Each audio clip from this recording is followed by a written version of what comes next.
Okay, so I'm Tony Ray, co-chair of the Campaign to End AIDS Youth Caucus, and I'm here with Richardson, Director of the Office of Gay, Lesbian, Bisexual, Transgender Affairs, so can you tell us what the office has done so far in regards to the trans community and homelessness? So, issues affecting the trans community has been a big priority for this Mayor Gray. Actually, the mayor has had a long-standing relationship with the trans community. He was the group's executive director of Covenant House, DC. At that time, they were one of the few broader community-based resources that was really providing a broad array of services, particularly and also around housing for young trans folks in the community. And so he has a very sort of direct connection to the community. And so when he came into office, you know, it was a major priority to focus on what the administration can actually do to better lives and better access to government services. So several of the things have really been focused around employment. We've definitely been heavily focused on public safety. The employment piece, last fall we launched our Project Empowerment Employment Initiative. We have a program with our Department of Employment Services where we are targeting folks who've had increased barriers to accessing employment. So they go through a 3-week training program, job coaching, and then we work with our employers who have committed to take on folks that come through the program to either move them into a full-time job, or some folks that might need a little bit more educational training, or a job to sort of temp the perm idea to get them some job experience. And so after they finish that 3 weeks, they go into that program. It's either full work to get a full-time job. If you can't get them a full-time, then we get them we subsidize. That's gonna be my husband. Department of Employment Services is paying them for up to 6 months plus to actually to work, and then we continue to work with them around job coaching and other sort of broader needs to move them into sustainability. So we did 2 classes for just members of the transgender community, and then folks within the community said, "This is great, but we want to be integrated. You know, we don't want to necessarily have a special program." And we said, "Wonderful," because that we did this because we want to send a message that anybody can come to district government, Department of Employment Services, and be treated respectfully, with dignity, and get the services they need. So ever since then, we had a class in August, another class last spring, and folks have just been utilizing that service. And we've been very intentional about getting the word out in the community. And working with our public safety team that's really out, out in the community, working different areas, really communicating to folks in the community the services that are out there. So that's been a major goal.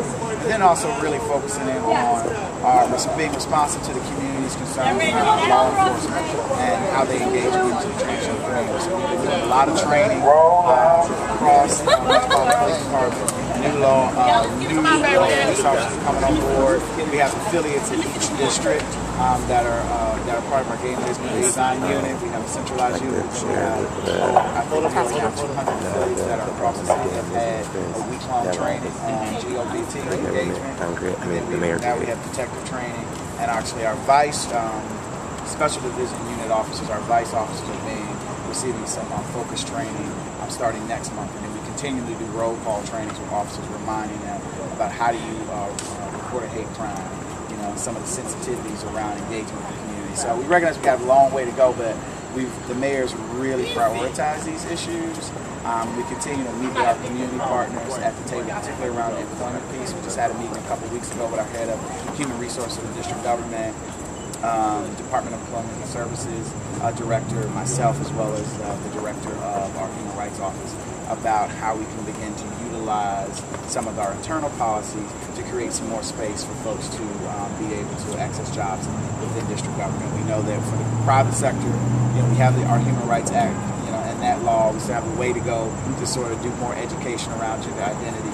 But we know that we can start here in district government where we control to make sure we have an environment that's culturally sensitive, respectful, and create an opportunity for folks that hopefully we can, we're sending that message that we can hold other people accountable if we're doing it ourselves.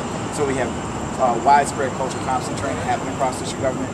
All managers in district government with hiring authorities were required to be trained. I personally trained all my director colleagues, all the agency directors. So now we're phasing in where all our frontline staff are being trained in LGBT cultural competency. That's been happening this year. So there's a lot going on in the mayor, and I take these issues very seriously. We spend a lot of time with them. I was just up in Casa Ruby yesterday, Jordan Corridor, THE, Transgender Empowerment last week. We worked very closely with THE around a lot of these issues. Another concern we have is housing for transgender individuals. What exactly is the office doing in regards to making this more affordable? Housing in the district is a broad issue within and of itself for every constituency group and every sort of demographic of folks who are chronically homeless or without housing. And so the mayor's actually had the Department of Human Services and our deputy mayor have convened a task force really looking at how we can address some of those issues. We have a long way to go. I won't even sugarcoat that. We have a long way to go in regards to housing.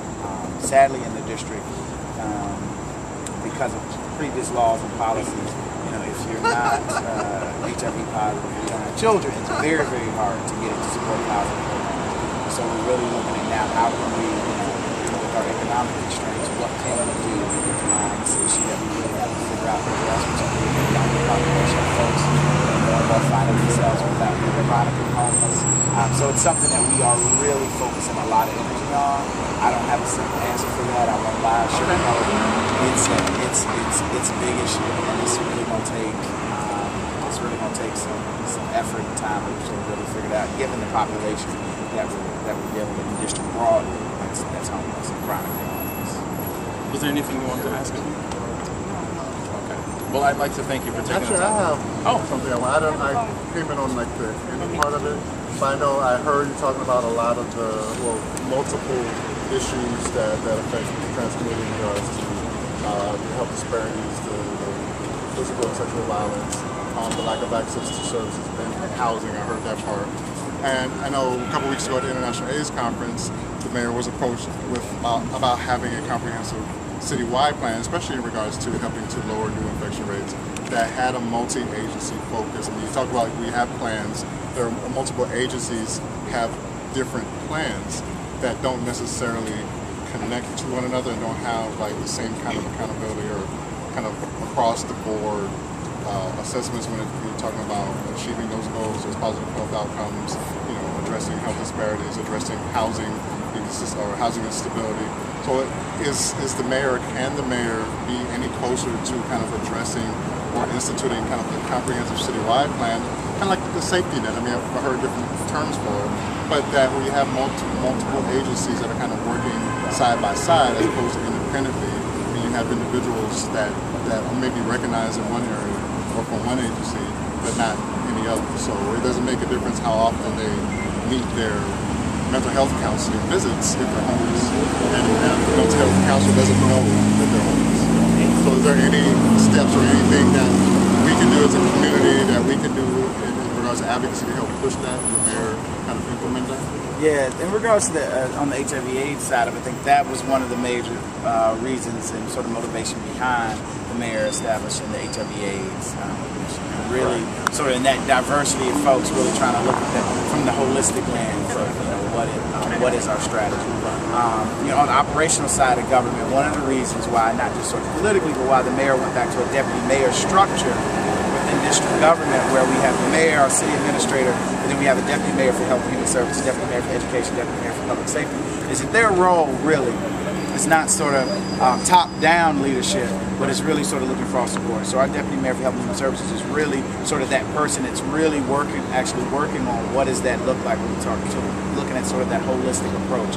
And as we look at folks who are engaged with multiple agencies, Department of Health, DHS, and others, how do we begin to really look at how to sharing information and integrating that? And so that has been a huge focus. There's been some progress made on the policy side, particularly for one example of looking at sort of sharing of information around youth, who are engaged in these multi-systems, and how do we make sure the information is being shared and folks are being tracked and accounted for. So we are heavily, and that's really the role from the commission side point, looking sort of at the macro level, and then what the deputy mayor is doing sort of at the operational level.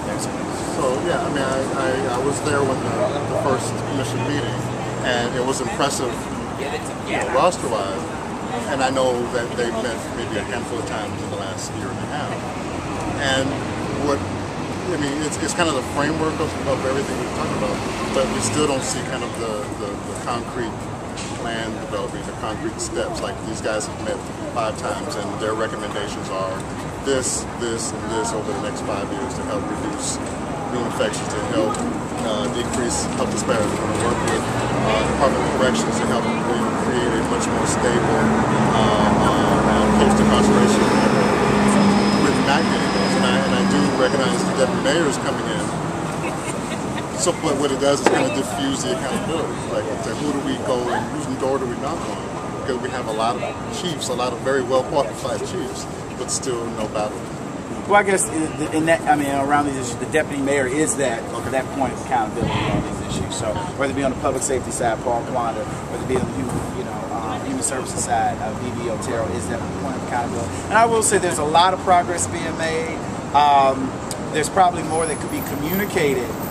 There's a lot happening operationally, and I think the mayor is a person who's very, what can we actually get done? What are we committed to?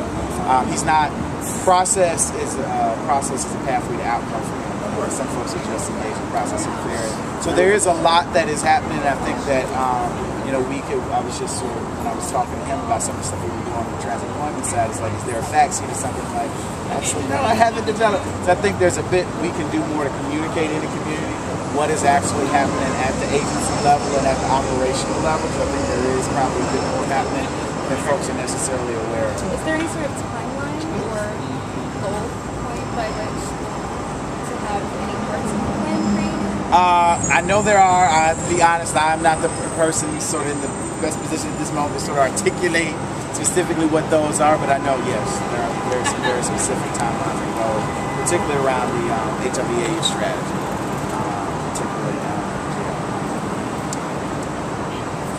All right, well, thank you for your time. Good meeting you. Yeah. All right. Thank you.